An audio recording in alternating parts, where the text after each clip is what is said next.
For Miguel, I'll start with you for this one, but let's take a look at the betting as we have it at matchbook.com. This is an interesting market. This is one we discussed in our WhatsApp group on Saturday night, post 4-0 loss for United at Brentford. We were wondering what kind of price Liverpool would be. The early line was about 1.5. A lot of the sportsbook were very very cagey with the Liverpool price. They're out to 1.63 now. Manchester United 5.9. They were best backed at 7.8, which is just under 7-1 at matchbook.com on Saturday evening. I don't know, Mark, if you have the stats to hand, we'll get to it at some stage, but I don't think Manchester United have been 7-1 at Old Trafford in a long time against any team. But they're getting a 1-goal start on the main Asian handicap at the line at 1.87. Liverpool, you can back -1. That's the one by 2 goals or more at 1.92. 3 is the total, and with the over at 1.83.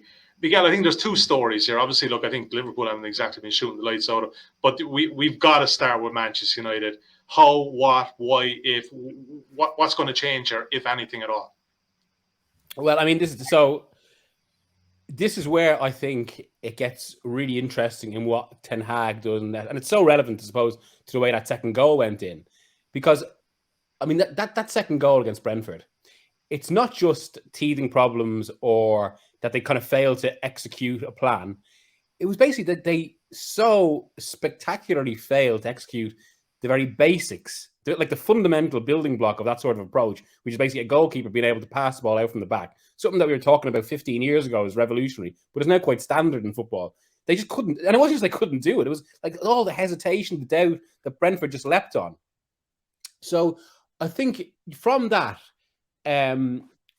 it creates, I think, a really interesting dilemma for this game, because if they try to do that against Liverpool, I mean, for all of Liverpool's bad start, they'll get destroyed. I mean, you can look like Salah and Luis Diaz on that. It's a recipe for disaster. And like usually in these sort of situations, the argument is when the way coaches talk about it, it's an educational process. You have to play through these things for players to learn. But they're in crisis. Like if they get hammered by Liverpool, so it creates a really interesting dilemma for Ten Hag, whether he tries to go the same way with a goalkeeper that can't play that system in a game like this, or just total compromise for the match and just kind of dig in, make it difficult for Liverpool and try and frustrate them. And thereby, I suppose, bring out some of Liverpool's own issues that's this season. Or the start of the season, I should say, because I do think Liverpool will right themselves.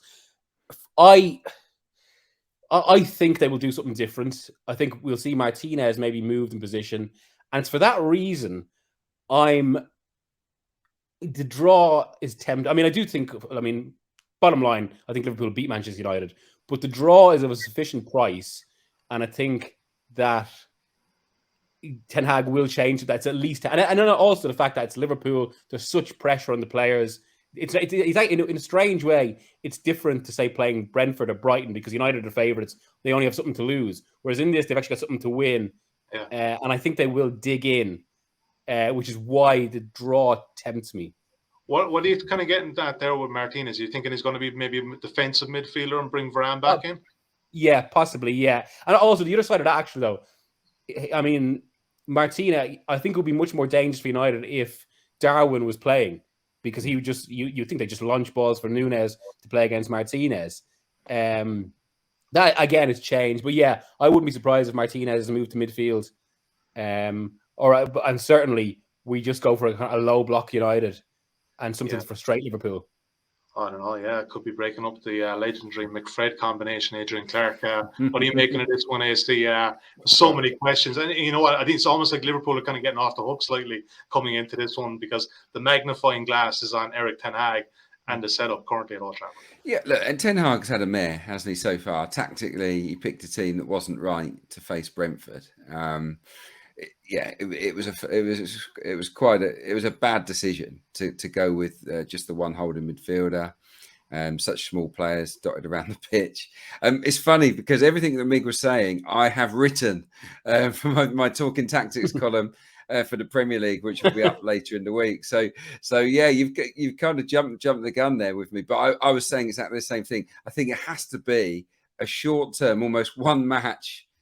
Let's forget that philosophy for this match, because we will get absolutely just they'll wipe the floor with us with the closing down, playing out from the back, because they're just not comfortable enough at it to face a team like Liverpool, who, by the way, have still won the ball back from the opposition more times than any other team in the Premier League across the first 2 games. They've still been excellent at suffocating the opposition, and they could really, really hurt Manchester United from turnovers. I think they have to go a bit longer. And I think Lisandro Martinez is a great long passer. I think finding a place for him to basically bypass the press and look to release some of the, like Rashford or Sancho, if they keep their place, some of the quickies, that might be the way to unlock this Liverpool side, who've now conceded goals with a high line in 2 matches. Obviously, Mitrovic wins the penalty at Fulham.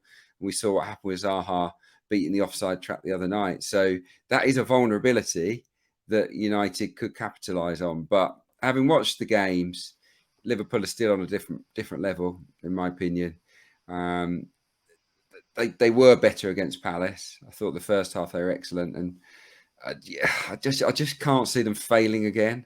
I really can't. Not with against a United team with this many flaws. So yeah, with Salah up front, potentially could be Firmino, but it might be Salah. I still think they'll give the hosts a run around. Won't be 4 or 5-0. I'm sure it can't be that again, surely.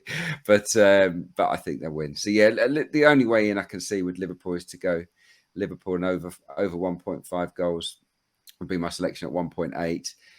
Overcoming that -1 handicap, yeah, less easy because United could easily score given how fragile Liverpool have looked at the back. Yeah, Mark, look, I mentioned 1 or 2 punters back in Manchester United 7.8. I think it nearly went double digits at the moment. Maybe I'm slightly exaggerating there. But for you, the market, it is right, isn't it? Because that is kind of the price that we fell down on, probably slightly shorter in the WhatsApp group on Saturday night. Yeah, well, Liverpool obviously went to Old Trafford last year and demolished Man United last October. That day, they were as short as 1.44. So the difference between what they were then and what they are now is quite significant, really. And I thought, okay, that's understandable. Mane's gone, and the midfield at the minute isn't looking fabulous in terms of creativity and incision from a Liverpool perspective. But actually, if you look at the team that beat United 5-0 last year, Milner, Keita and Henderson were the midfield 3, and there was no Sadio Mane. So, there's not a huge amount of difference between what Liverpool team went to Old Trafford and did the business last year. And actually, I think all that was wrong with Liverpool on Monday night was just finishing, really. They created more than enough, 70% of the ball, over 2.3 XG, 24 attempts, but just 4 on target, really. So another day they score early and it's a completely different game.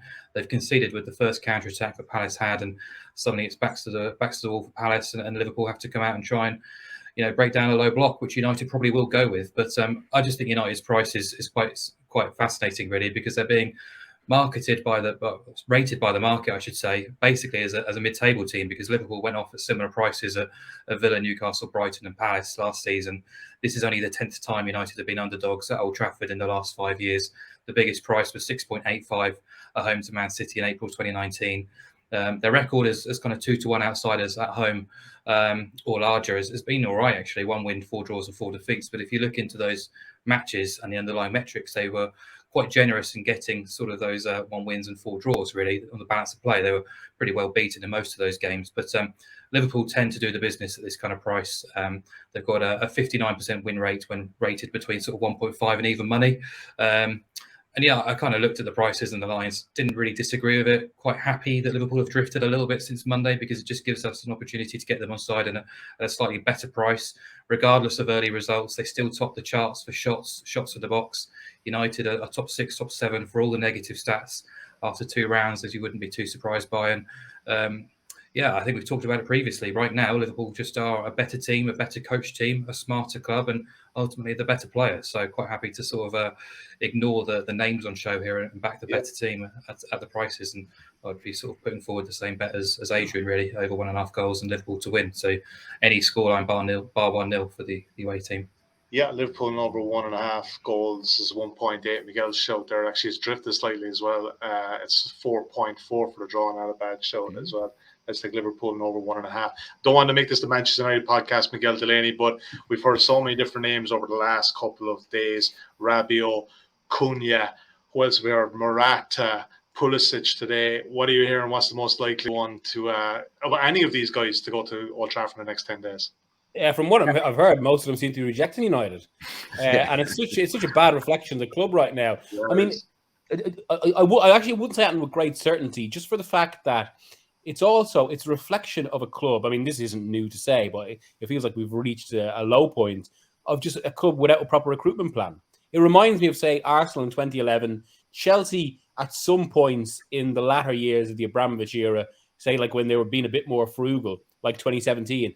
And like as a source said to me this week, they're almost at a point where anyone could be mentioned and you wouldn't be surprised. Like any sort of name that's still in top class football, like suddenly, and again, I'm making this one up, suddenly Carlos Tevez could be referenced as a return, and people. Or Hulk is Hulk still playing?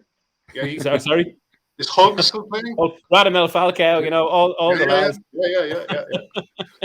I like it. I like so, I mean, the one that's come out today that Andy Mitten at The Athletic deserves credit for is Pulisic. I think that could have a few legs in it, actually. Yeah. Just because it makes sense. Chelsea have brought so many. He's kind of been, he's fallen down the pecking order at Chelsea. United could do with something. Obviously, there's the attraction given, his huge commercial profile in America. So that would at least make sense. But it wouldn't be like Manchester United to make a transfer decision based on marketing or commercial. I'm not buying that at all for a second.